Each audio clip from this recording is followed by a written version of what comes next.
What if prosperity wasn't just about money, but about peace, partnership, and purpose between nations? In this episode of Prosperity Lounge, I sit down with Ambassador S. Fitzgerald Haney, former U.S. Ambassador to Costa Rica and Managing Director of the Genesis Prize Foundation, to explore the connection between faith, diplomacy, and prosperity. We talk about the creation of the Isaac Accords, how faith guided his path from Tennessee to Israel, and why true leadership starts with empathy, humility, and purpose. From global peace to Southern hospitality, yes, even Buc-ee's and Black Eyed Peas make an appearance. This is a conversation about building bridges across borders and leading with faith in action. Let's pull up a chair, step inside the lounge.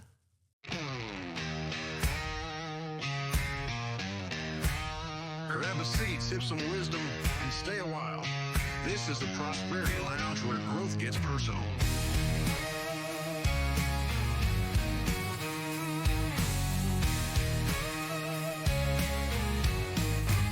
Step inside, we're breaking chains. What if prosperity wasn't just about money, but about peace, partnership, and purpose between nations? You're listening to the Prosperity Lounge with your host, Joey Ruffalo, where growth gets personal and hope meets freedom.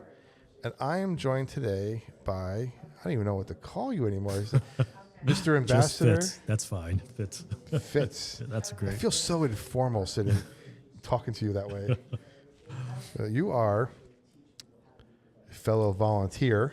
I am. Volunteer state. Go Vols, by the way. Tomorrow's Big Orange Friday. We got a big game this weekend against Alabama. Huge. Playoff hopes alive. We'll see what happens. Now I'm dating the episode. I'm going to put it out now. we're either going to be happy on Sunday or we're going to be miserable on Sunday. It'll be happy. We'll be happy. It'll be happy. It's another day in, It'll be happy. day in the world. Exactly. So you are the former ambassador to Costa Rica. Correct. Under President Obama. And President Trump. And I was going to say, the only one to stay under President Trump. So you must have done something right. Or something, yes. And runner-up with Dancing with the Stars, Latin America. Yeah, Costa Rica. Rica. Yeah. Were you cha-cha and two-stepping? I was doing everything. Boleros, I was doing merengue, cha-cha, tango, contemporary. Yeah, making a fool of myself on TV for a good cause. It was for a good cause. So. Yeah. I told somebody earlier, I said, I have a TikTok, but I don't dance. But it sounds like you teach me some moves. I don't know. You visit, you ask. Let's put it this way. I'm better now than I was before I started the show. I could say that. Okay. You have a very, very interesting biography that I was perusing. Born in Tennessee. I was born in Nashville. Yeah. My whole family's from Eastern Tennessee, but I was born in Nashville. All right. That's where we're located now. Loudoun County, you mentioned. We're out in Knox County, so perfect. We're neighbors. Yep. Illinois. Grew up in Illinois. Yeah. Obviously, Costa Rica. Yep. You are now currently living in Israel? In Israel, correct. And working with the Argentine government? No, with an initiative with the Argentine government? Working with an initiative that was conceptually started by the president of Argentina, but it's an independent foundation to help Israel by bringing Latin America closer to Israel. Is this sort of I think I've characterized it, or you can correct me if I'm wrong on this, the Latin American version of the Abraham Accords? 100%. And matter of fact, it's called, what the president of Argentina called it was the Isaac Accords. Okay. So Isaac, as the son of Abraham in the Bible, Abraham was the forerunner and really the revolutionary. He went out and dug the wells, went out and spread the message.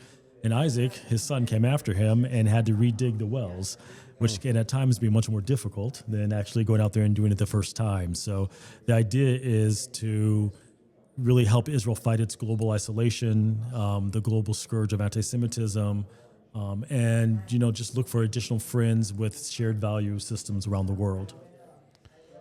You talked about all these things you did in the beginning. We were kind of jokey, having a good time with it. What called you to this next chapter? You're working with something called the Genesis Prize Foundation. Correct. What called you to this? I'm a big believer, and I've been talking to some of the students here at Liberty U who are just very impressive, by the way. But and they asked some really great questions. And one of them said, "Well, what's one of the best lessons you've ever had as far as your life goes?" And I said, you have to trust. You have to lean into your faith, and you have to trust. And I wish I could tell you that it was a path that I chose that got me to where I am today. But not only would that be incorrect, it's also not humble at all. I put it into faith in God that this is the path that I should be on.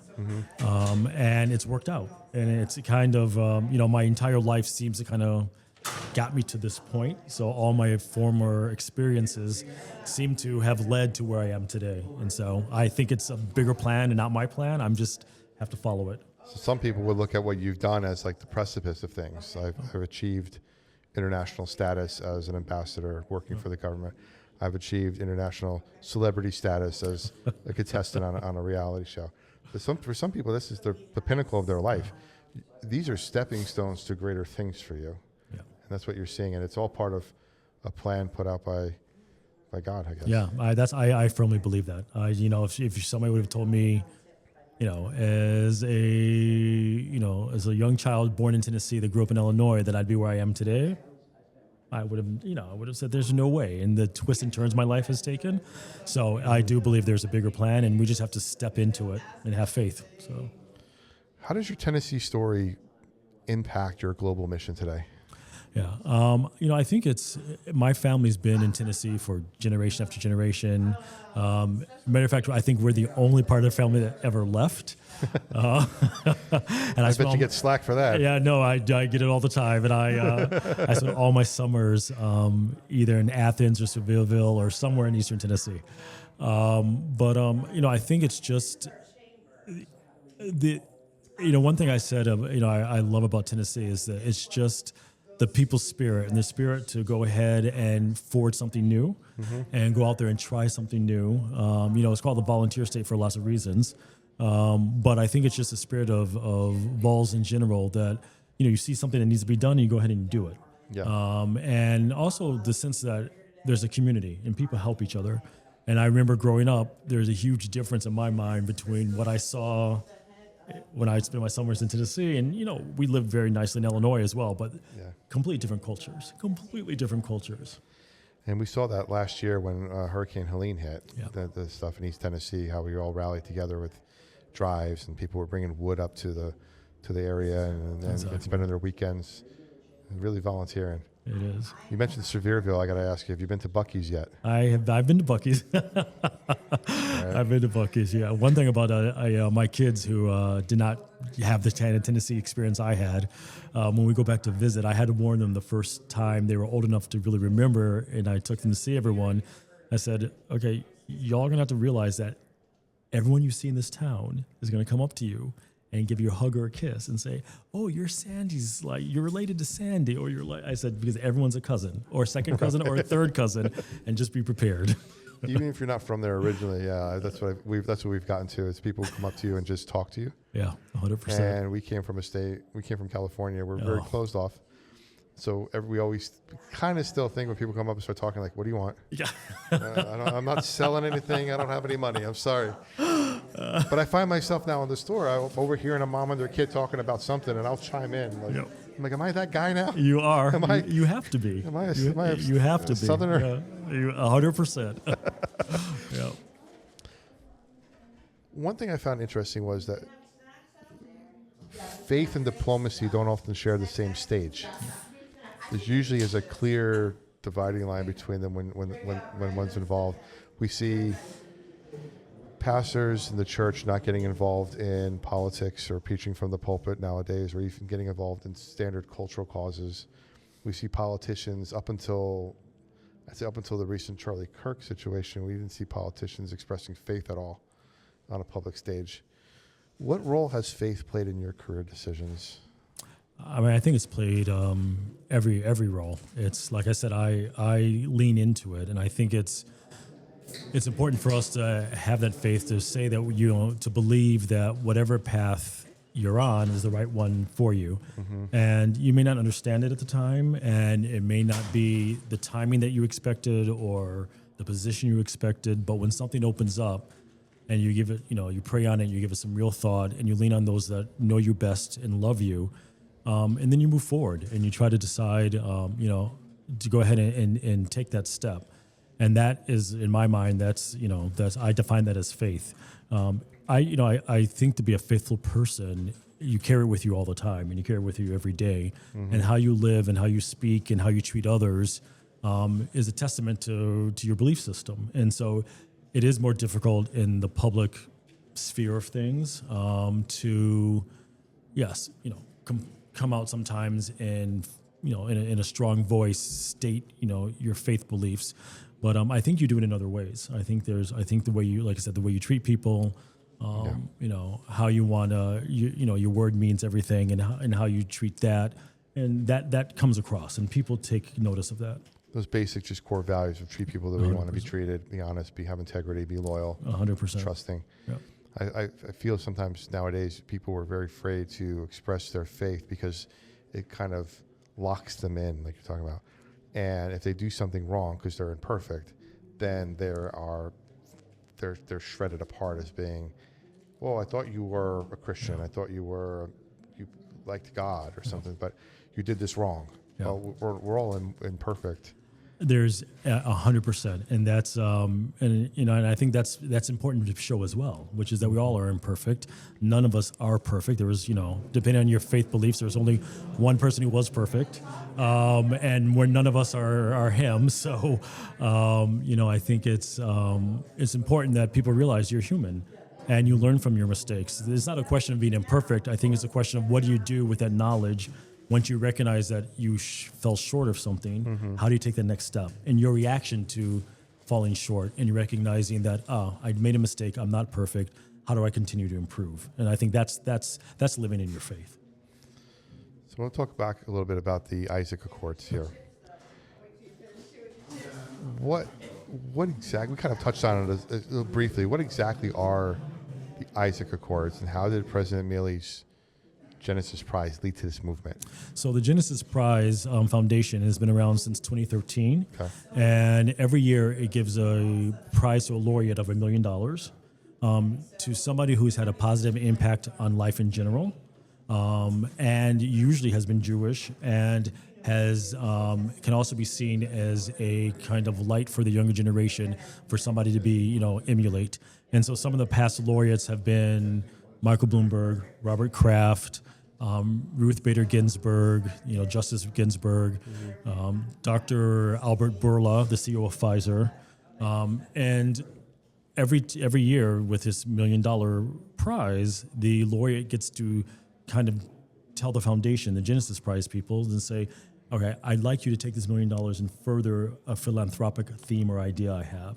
Okay. So, for example, with Dr. Bourla, he's from Greece. He's a Greek Jew, and he had said, I'd really like to establish a Holocaust museum within Greece to really talk about the experience of the Greek Jewish community during World War II. And so he directed the foundation to raise additional funds, work with the Greek government to go ahead and establish that. In this case, President Milei was the first non-Jew to receive the prize, and he received it this year as recognition of his just very vocal support of Israel over the last few years, especially a few years that have been very dark and very difficult for the state of Israel and the Jewish people in general. And he said time and time again, he wants to be on the right side of history, and he thinks that being with Israel is the right side of history. And so none of the laureates actually take the money. It's indicated from the beginning that you when you get the prize, you're going to designate that towards some kind of philanthropic activity. So we asked the foundation this year to develop another foundation to focus on relations between Israel and Latin America. Really, like I said, to fight Israel's growing global isolation, to fight the growing anti-Semitism we're seeing around the world, and really to build more positive relations with countries that share very similar values with Israel. And I think overarching all of this, obviously, is the success of the Abraham Accords that President Trump and the administration did in the first term, and how that's already starting to expand, we see in his second term. And so this is a continuation of that good work in a different part of the world, but a part that's very important to the United States, obviously, for lots of reasons. And Israel is one of the U.S.'s most important, if not best allies. That triangle makes a lot of sense. And so the idea was that we would then take the $1 million, start to work with partners in the region to improve the relationship on a people-to-people, business-to-business, and innovation level, and then go out and raise additional funds to continue the work. Seems like there's such natural partners in this fight, Israel and Latin America. There are. And, I think traditionally Latin America has been very positive toward Israel. Politics over the last 10 years, like lots of places of the world, have made it a little more challenging. But we also see that also starting to swing back. So we see elections in the region this year and next year where people are already starting to be, again, more positively inclined toward Israel. Mm-hmm. So the accords themselves emphasize things like embassy relocation to Jerusalem, Correct. Reform of global institutions, and security cooperation. Correct. Which one of those pillars would you say is the most urgent and why? I think, if you think about the overall 5 pillars we're trying to fight, which, the 3 you mentioned, and then I would say on top of that also the IRA definition, the International Holocaust Remembrance Agreement around how to define anti-Semitism, and then also free trade agreements. They're all very important, and I think they will advance at different paces depending on who we're talking about. I mean, I think at its core, the most important thing is going to be the relationship between people, and we saw that in Abraham Accords. And so over the last 2 years, the Abraham Accords have been challenged because of what's happening in Israel and in the region, but they haven't broken. So they've been been strained but not broken. And the reason behind that is because the strong relations on a people-to-people and business-to-business stage. So I would say, obviously, moving the embassies to Jerusalem is very important. It's important for the United States. It's important for the Trump administration. Of the 6 countries that have embassies currently in Jerusalem, 3 of them are Latin American countries. Argentina has already announced it is also moving its embassy to Jerusalem, and we hope there'll be a number of other countries that do that. So I say that's very important. How you define anti-Semitism and then address it is important. But I also think that the free trade agreements and the economic relations between the countries are going to be what powers this moving forward. Now, it's a little off topic. As you were talking, I just thought of this question. Recent events the last 2 years in Israel seem to have come to an end recently with the release of all the hostages and phase 1 being implemented. Now we're going on to phase 2. How much of that is Trump administration, I would say now, but how much of that was the groundwork laid from the accords previously to be able to have a coalition and have a framework in place of how we can work together with the different communities and governments over there? Yeah. I mean, I think, and I've said this to anybody who will listen, there is no other president that could have done what President Trump just did. I firmly believe that. And I think that the work that they started with Abraham Accords 5 years ago did lay the groundwork for at least a new vision, a new reality. We've been so stuck, and this is important for all of us as humans. We kind of tend to think, we get into not a rut, but we get into a way of thinking and a way of approaching an issue or a problem. And because it's always been done that way, we continue to move in that kind of direction. There's a lot of inertia.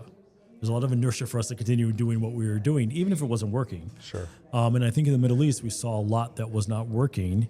And I think President Trump came along in the first term and said, well, let's rethink this. And that rethinking became the Abraham Accords, which were just groundbreaking. And that allowed us to continue to rethink going forward, I think, and where we are to today. And so phase 1, hopefully, thank God we have the hostages back. Some of the bodies are still need to be returned. Sure. I'm hoping that as we get into phase 2, a lot of the good work that President Trump's done with his team, with Steve Witkoff, with Jared Kushner, and others, will continue to push both Israel and the Arab world, Qatar and Turkey especially, to continue to move forward, to reimagine what the Middle East might look like. Because at some point, everybody just has to work together. I mean, that's what, for a greater world. That's, I mean, and we've seen that. And for the good of everybody. I mean, for the good of the Palestinians, for the good of the Israelis, for the good of, I mean, that's what we should be doing on the earth, which is trying to improve it and make it better. So 5 years from now, what does success look like, especially with the Isaac Accords in place, or the success of that? I mean, I think we have a lot more countries with their embassies in Jerusalem, the internal capital of the state of Israel. I think we have more countries that have designated Hamas and Hezbollah as terrorist organizations that recognize that, there's ways to approach disagreements, and terror is not the way to do it.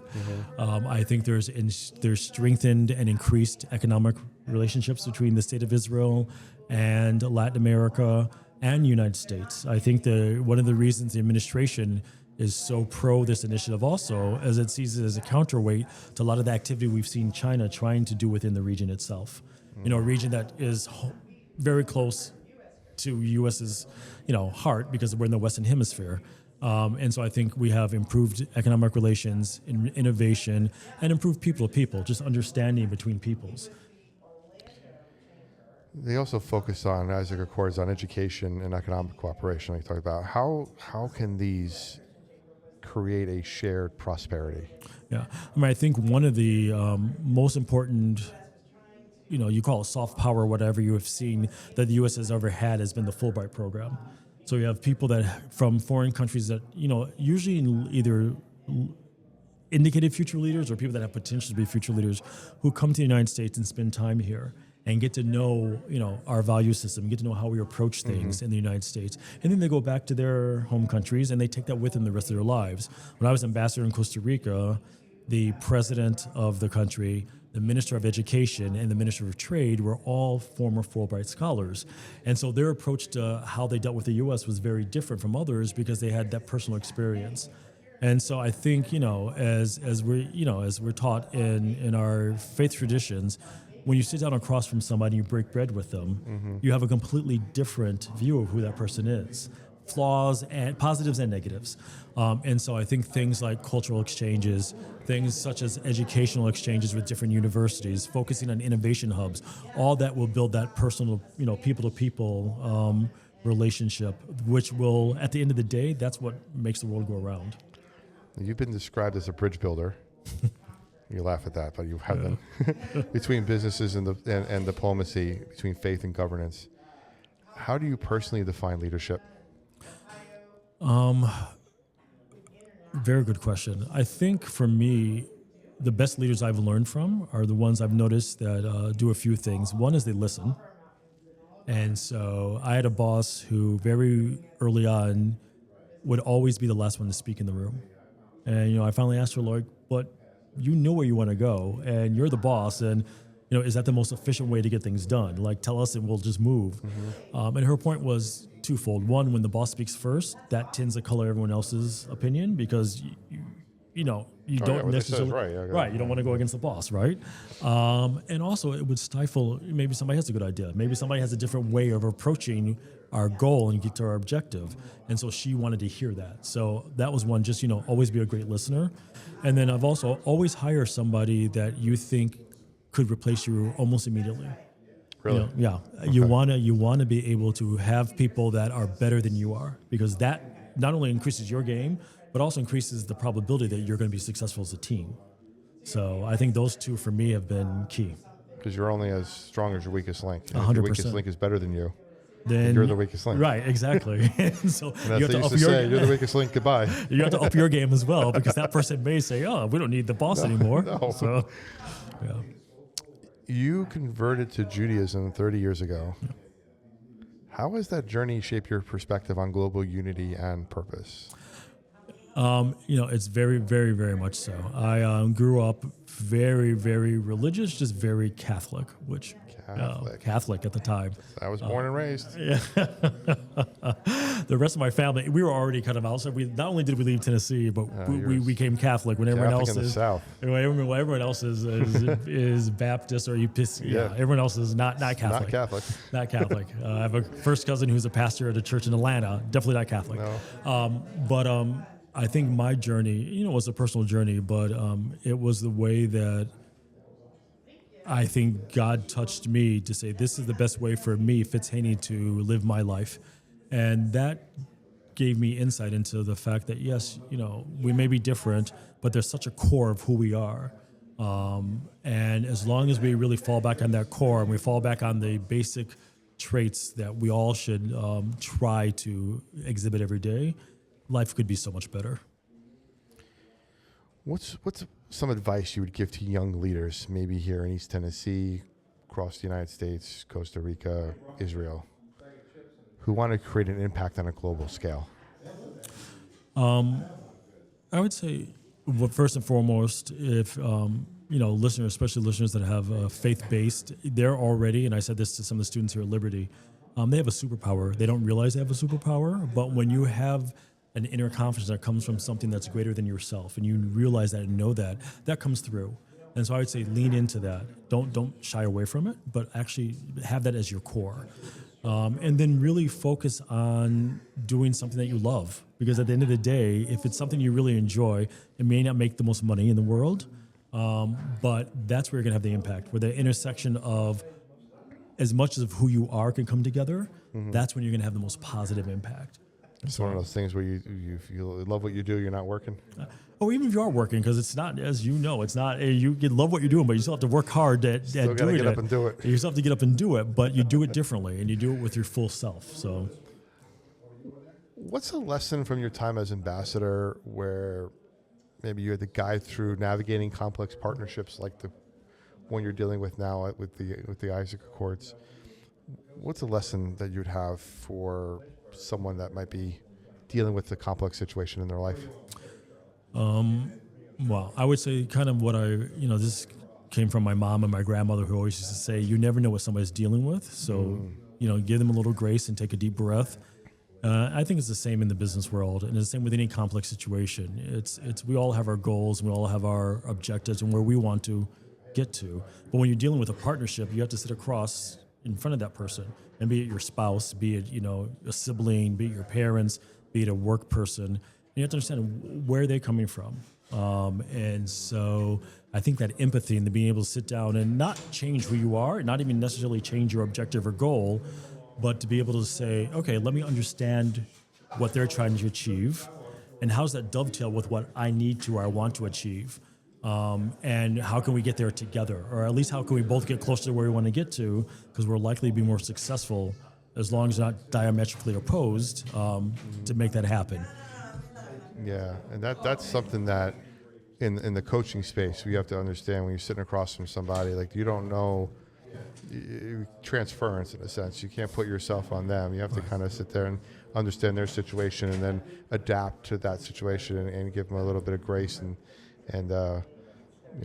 dignity in some situations. 100%. Because you don't know exactly whether you might have an idea of who you're talking to, but Exactly. They stubbed their toe on the way over to the interview, and now they're in a bad mood. Right. And they'd be like, I've never seen this guy in a bad mood before. What's going on? Like, Exactly. It doesn't necessarily forgive their behavior, but No. it gives you a better understanding of where they're coming from. exactly. So. In today's polarizing world, what does prosperity through peace mean to you personally? It means the chance and the ability for every human being to realize their full potential. I think at the end of the day, that's what we all would like, no matter where we're coming from. And if we all have that opportunity, the world would be a better place. So, How can local communities, even some in East Tennessee, get involved, play a role in promoting cultural understanding or global cooperation? well, I think the faith-based community, and somebody asked me, well, why are you coming to Liberty University? And part of reason I came is to say thank you. And I'm not going to get emotional about it, but it is emotional, which is, when you feel so alone and you feel so besieged around the world, and the faith-based community has been one of the best supporters of the state of Israel for a long time, but definitely over the last 2 years. Mm-hmm. And so I think when people are confident in who they are, confident in their faith, but open to accepting others where they are at the time being, that's a way that from a cultural standpoint, we all could make the world a better place. So, If people want to reach out to you, get a hold of you, get in contact with you, what's the best way to do that? my email, it's fhaney@genesisprize.org. So before we wrap up, I have 10 Oh, rapid fire questions for you. okay, rapid fire. First words that come to your mind. What's the best book you ever read that changed your perspective? Wow. I would say 2, because 1 I always say, and then my wife's like, okay, we take that as a given, but how about something else? Yes. So 1 would be the Bible, obviously, but I think there's, I'm trying to remember the title of it. It's by a woman named Olivia, The Myth of understanding or the myth of comprehension, I believe, which talks to the point about trying to understand where the other person's coming from, and the need to have that empathy with whomever you're sitting in front of in any kind of situation, but especially business. So I've got a lot of good books I got to look up now. What's a daily habit that contributes most to your success? Other than getting up and making my bed right away, which is I was taught, and it was The second time I got that today was really? the making the bed answer. Yep. drilled into my head, maybe because I come from a military family. Okay. I would say my daily prayers. So the first thing I do is after I make my bed is I get up and I pray every day. And that is just, and then I send a picture to all my kids of me praying every day. And so if I'm a little late, I get a note back from one of them saying, well, Dad, what are you doing? I'm like, well, I didn't send the picture yet, or I haven't had a chance to, but yeah, so. I slept in and my alarm didn't go Yeah, off. exactly. What's the worst mistake you've ever made, and maybe in business or financially? Because we do talk about finance a little bit. And what did you learn from it?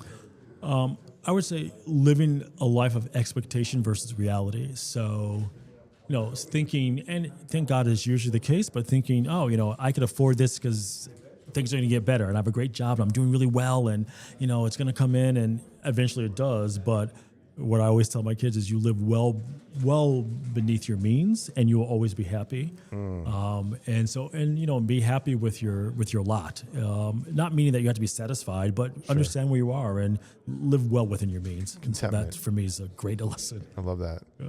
If you can have dinner with any entrepreneur, world leader, past or present, who would it be? Wow. Entrepreneur, world leader. Oh, that's a. I gave you a wide variety. No, you did. That's a really good one. I would say, from an entrepreneurial standpoint, Steve Jobs. Okay. I'd probably say, just from his vision beyond, and his failures. Like, what did he learn, and how did he get back up every day and continue to do what he did? Maybe you can get me to figure out how I can sync my stuff together correctly.